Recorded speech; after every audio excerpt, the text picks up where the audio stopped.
Fatty Arbuckle was one of the biggest stars of the 1910s. This was during the silent film era, and he acted, directed, and wrote, and made a ton of money at the same time. He not only mentored Charlie Chaplin, but he introduced the vaudeville sensation Buster Keaton to the film industry. Hollywood knew that Arbuckle was gold.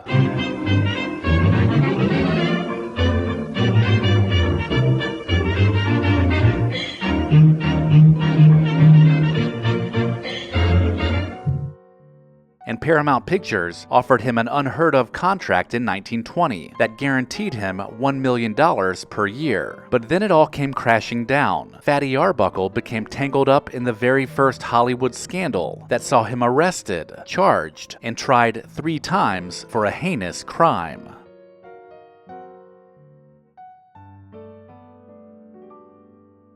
Roscoe Arbuckle was born on March 24, 1887, in Smith Center, Kansas. His family was poor, and his father was mean, calling him names like big and clumsy. When he was just a child, the family moved to California, where Roscoe showed an interest in performing. While he was a teenager, he began singing to make extra money. This led him to join a vaudeville troupe in 1904, where he traveled the country performing in comedy shows. This is also where he was given the name Fatty, and slapstick became his signature. His big break came in 1909, when he started appearing in short films, and soon his lovable, larger-than-life personality caught on with audiences. Despite his size, Arbuckle was remarkably agile and acrobatic, with tumbles and flips that were graceful and soft. Paramount Pictures could see that a Fatty Arbuckle movie would rake in huge sums of money, so they offered him millions to keep him under contract. Arbuckle now had big influence and plenty of money, and was cranking out movies like The Butcher Boy in 1917, The Bellboy in 1918, and The Garage in 1920, all of which also starred his friend Buster Keaton. But this leads us to Labor Day weekend of 1921. Just days before, Fatty Arbuckle was in Los Angeles having his car, a $34,000 Pierce Arrow, worked on.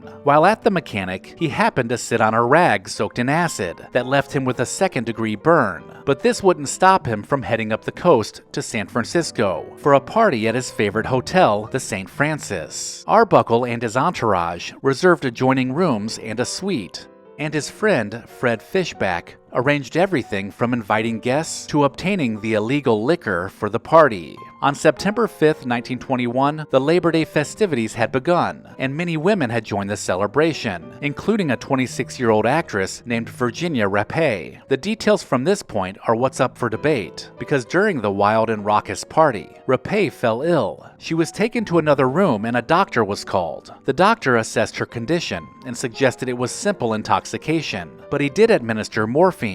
2 days later, she was taken to the hospital where she died on September 9th. Now at this point, Arbuckle had already returned to Los Angeles for a film premiere, but the people at the party began to speculate and talk about what they remembered seeing. One such guest was Maud Delmont, who asserted that Rappe revealed to her on her deathbed that Arbuckle had sexually assaulted her, subsequently causing her injuries. Because of this revelation, the incident escalated into a full-blown scandal, with many people contributing various theories about what happened to Virginia Rappe. Another key figure in the story was San Francisco District Attorney Matthew Brady, who found an opportunity to enhance his public image as he prepared to campaign for governor of California. He requested a second autopsy, and this determined that the cause of her death was from a ruptured bladder, which he suggested was from the substantial weight of Fatty Arbuckle assaulting her, which led to him being arrested and formally charged with manslaughter. It was a very thin case, and Brady's primary witness was Delmont, who had not actually witnessed Arbuckle assaulting Rappe. No one had. On top of that, Delmont had an extensive criminal record that included charges like extortion and blackmail, including trying to extort Arbuckle himself. Not to mention, her account of the events kept changing. Even the autopsy didn't show any signs of sexual assault, and the medical personnel who treated Rappe said that she never indicated that she was assaulted.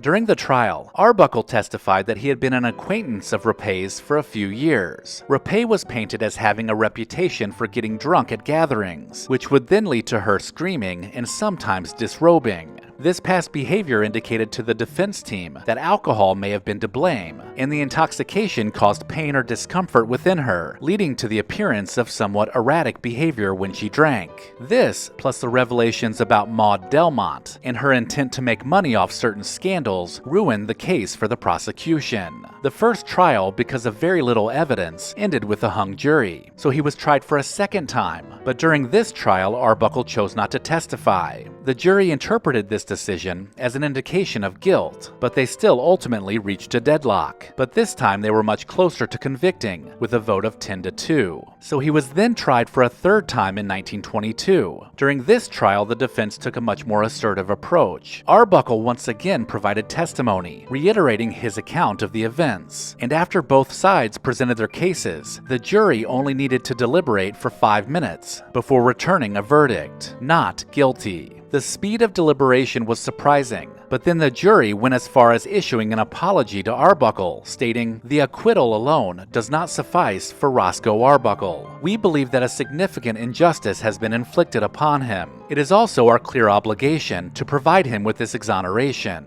There was absolutely no evidence presented to link him in any manner to the perpetration of a crime.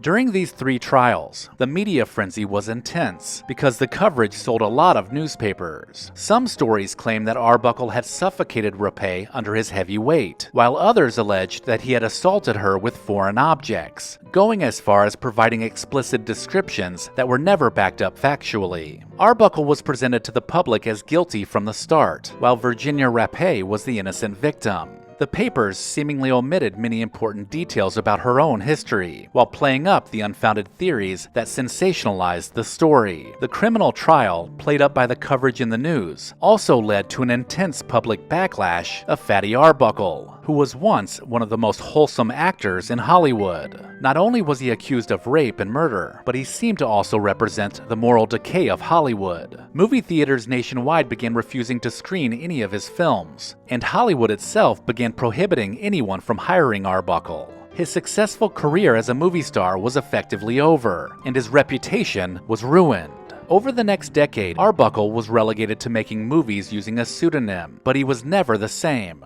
In 1932, Warner Brothers gave him an opportunity to make a comeback, but that was short-lived. On June 28, 1933, after signing a new contract that day with Warner Brothers, and then going home and celebrating his 1-year anniversary to his new wife, Addie, Fatty Arbuckle went to sleep a happy man. But then he suffered a fatal heart attack while he slept. He was 46 years old. Let me know in the comments if I missed anything, and please consider subscribing and sharing Recollection Road Entertainment with someone you know. If you enjoyed this video, consider watching this playlist. As always, thank you so much for watching.